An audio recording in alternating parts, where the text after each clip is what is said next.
No episódio de hoje tem o lançamento da M0 na mainnet da Ethereum, o projeto BIS Rialto, a Coinbase Smart Wallet e muito mais.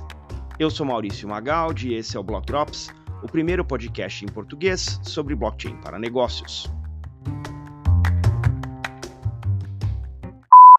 As notícias que você ouve aqui não têm qualquer vínculo com o meu trabalho atual, não configuram nenhuma forma de patrocínio, propaganda ou incentivo para o consumo e têm o foco exclusivamente educacional para o mercado. No primeiro drop de hoje, a gente comenta sobre duas manchetes que saíram essa semana sobre o M0, o protocolo de stablecoin, que a gente já comentou aqui sobre o modelo de governança. Esse modelo de governança, inclusive, eles já colocaram no ar na mainnet do Ethereum tem algumas semanas, e essa semana eles anunciaram uma rodada de 35 milhões de dólares em série A e também a liberação do protocolo em acesso limitado ainda na mainnet do Ethereum, né? Essa rodada de série A foi de 35 milhões de dólares, liderada pela Bain Capital Crypto, junto com a participação de Galaxy Ventures, Wintermute Ventures, GSR Caledon, SB10X. Esses 35 milhões se somam aos 22,5 milhões de seed round que eles tinham feito, liderados pela Pantera Capital no começo do ano passado, no começo de 2023. De acordo com o Stefan Cohen, que é sócio do Bain Capital Crypto, ele diz o seguinte, aqui eu abro aspas: as stablecoins são a classe de ativo que cresce mais rápido e de maneira mais ampla para a liquidação em redes públicas de blockchain hoje em dia. Nós esperamos que esse mercado continue a crescer acima de trilhões de dólares na próxima década, e a M0 tem usado uma abordagem única com lições da MakerDAO para formar essa nova stablecoin descentralizada que é colateralizada exclusivamente por tesouro de curto prazo. Estamos impressionados com o time da M0, uma mistura de expertise em stablecoin, DeFi e finanças tradicionais, e estamos excitados, né, empolgados aí para apoiá-los nessa próxima fase de crescimento, fecha aspas. De acordo com o Luca Prosperi, que é um dos cofundadores, ele diz o seguinte, abro aspas aqui, estamos transicionando de uma infraestrutura monetária desatualizada, datada, dominada por entidades enormes e centralizadas, para um framework federado muito mais moderno para a emissão do que ele chama aqui de criptodólares. Nós rejeitamos um futuro que não seja interoperável e que emita formas mais arriscadas de dinheiro.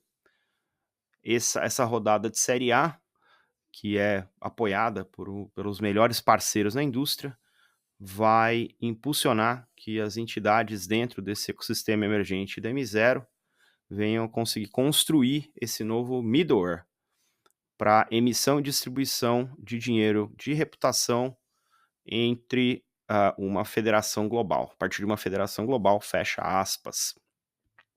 Interessante, bem interessante essa rodada. E o protocolo está no ar, né? O protocolo ele ainda é permissionado, no sentido de que existe uma governança, né? Como eu comentei no outro episódio, em que a entidade que queira emitir tem que apresentar esse colateral, né? Esses ativos, se candidatar, e aí existe um processo de validação permissionado a partir de todos esses parceiros, né, que fazem parte da governança descentralizada do protocolo. A partir dessa validação, então, é possível que o emissor se junte ao protocolo, passe a poder emitir, né, o criptodólar M, que vai ser emitido igual para todo mundo, enquanto recebe em retorno, né, também o retorno da geração desse valor, que essa garantia, né, que esse colateral agrega no ecossistema, né?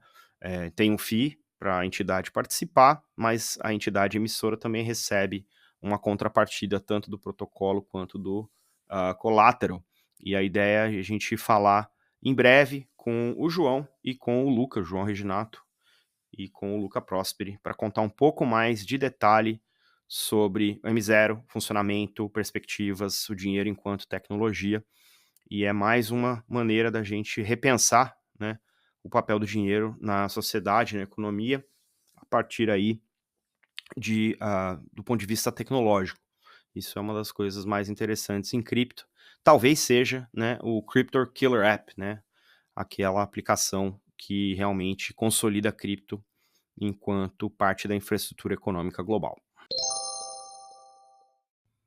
No segundo drop de hoje, a gente volta a falar sobre CBDCs, e nesse caso a gente comenta o anúncio de um novo projeto do BIS, o Bank for International Settlements, lançou essa semana um projeto chamado Rialto, e é o projeto olhando CBDC no contexto do processo de câmbio entre países, né, de fazer liquidação instantânea para pagamentos cross-border.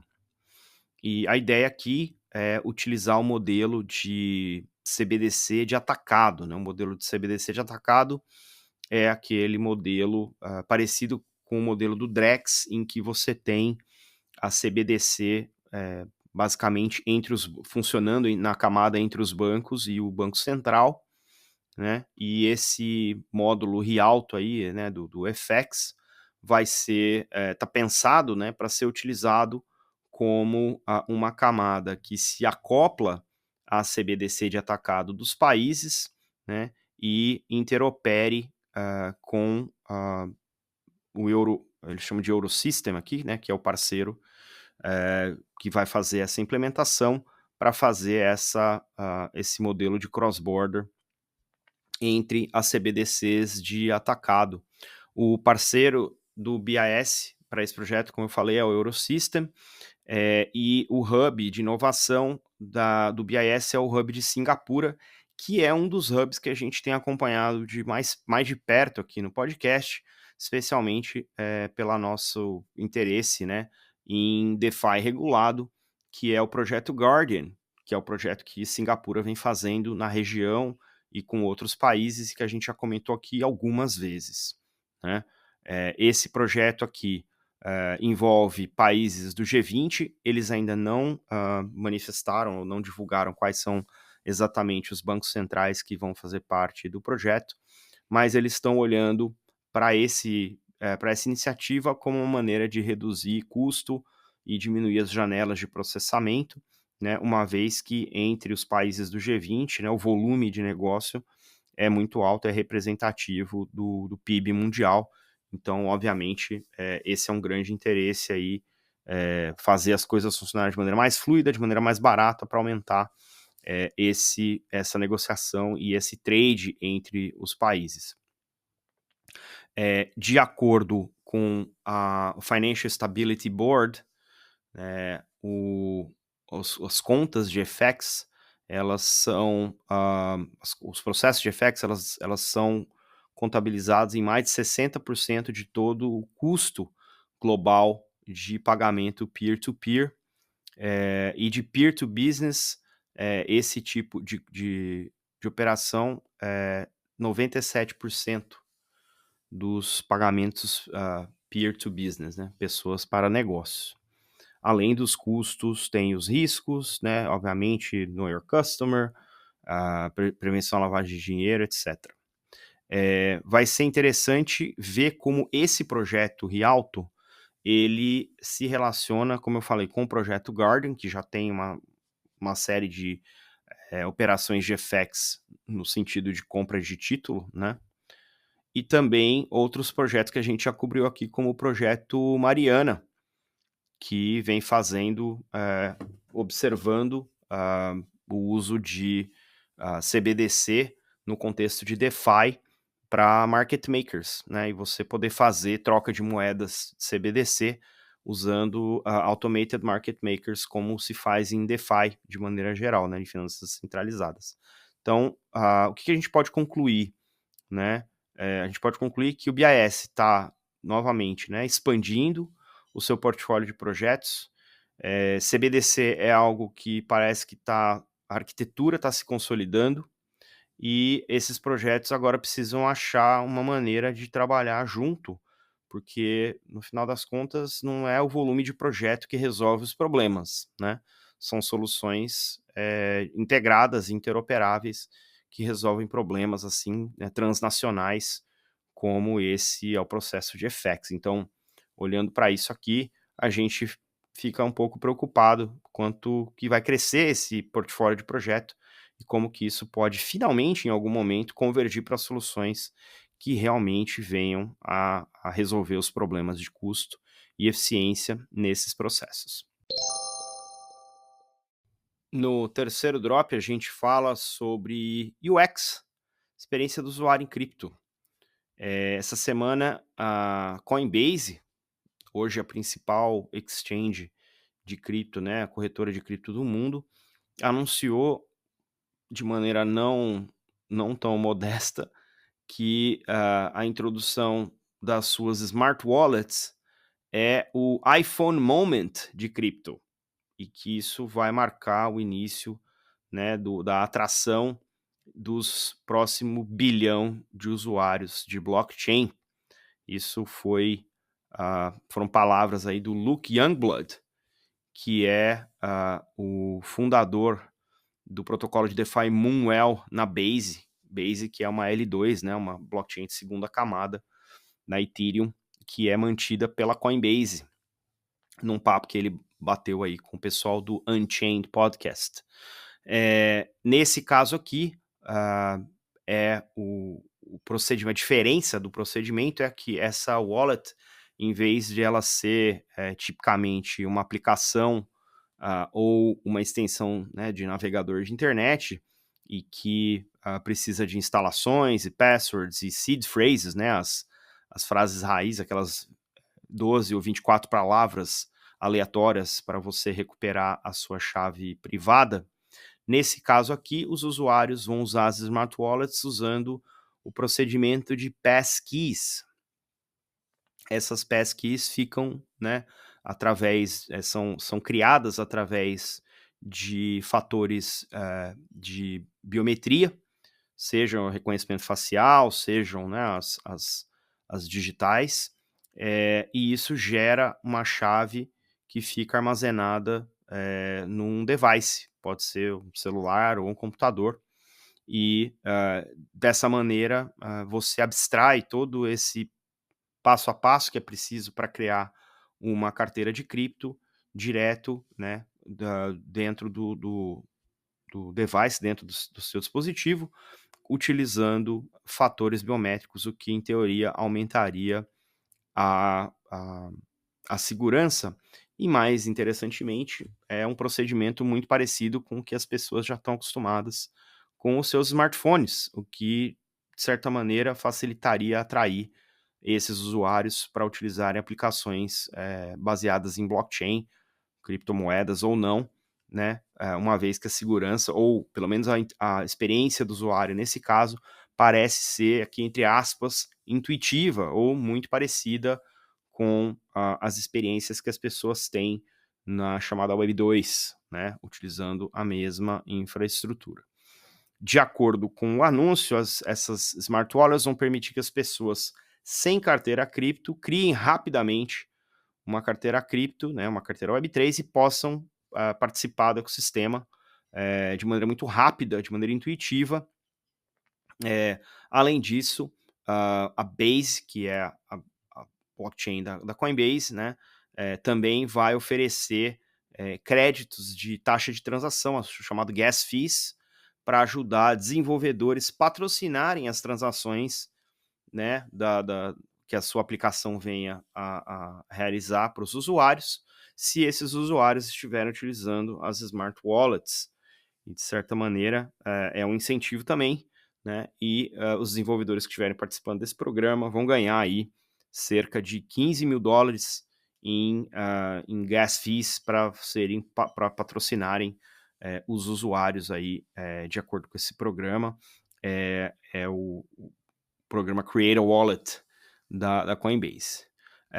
Além disso, os desenvolvedores podem ganhar $1.000 de gas fees, né, para fazer aí uma integração da sua aplicação com a Smart Wallet e fazer uma demo e colocar na plataforma de divulgação dessa solução chamada smartwallet.dev. Muito interessante isso aqui.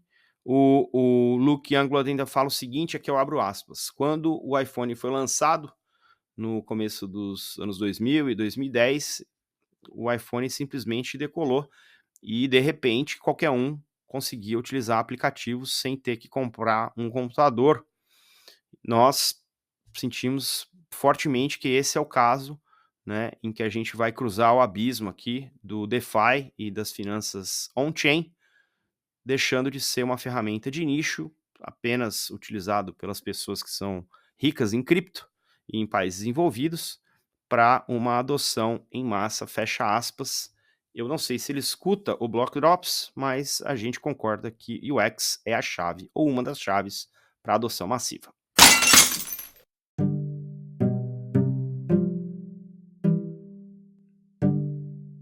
E numa semana cheia de notícias, tem muito mais. A Circle, a emissora da USDC, stablecoin atrelada ao dólar, aplicou para se juntar ao projeto Agora, do BIS.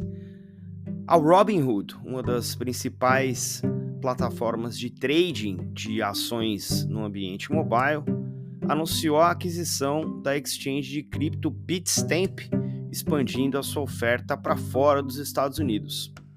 A Ripple anunciou uma parceria com a Clear Junction para melhorar toda a infraestrutura de pagamento cross-border entre o Reino Unido e a Europa. A IOHK assinou um MOU, um memorando de entendimento, para hospedar, para realizar a sua convenção constitucional da Cardano na Universidade de Buenos Aires, na Faculdade de Direito, em dezembro de 2024. A Fireblocks anunciou o suporte à blockchain da DYDX, uma das principais tradings de derivativo em cripto. O projeto do BIS, Mbridge, anunciou que está aberto para novos membros do setor privado e espera ampliar a presença em diversas negociações cross-border. E o fundo Franklin Templeton integrou liquidação de dólar para USDC para a compra dos seus fundos tokenizados na plataforma Bend, utilizando o on-ramp da Zero Hash.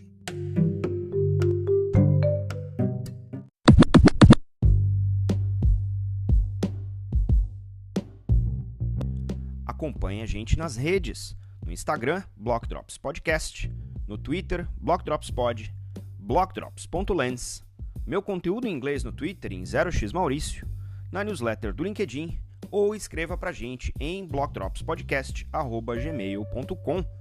Você pode ouvir o Block Drops Podcast no Spotify, no iColab, na Febrabantech e em outras plataformas de streaming.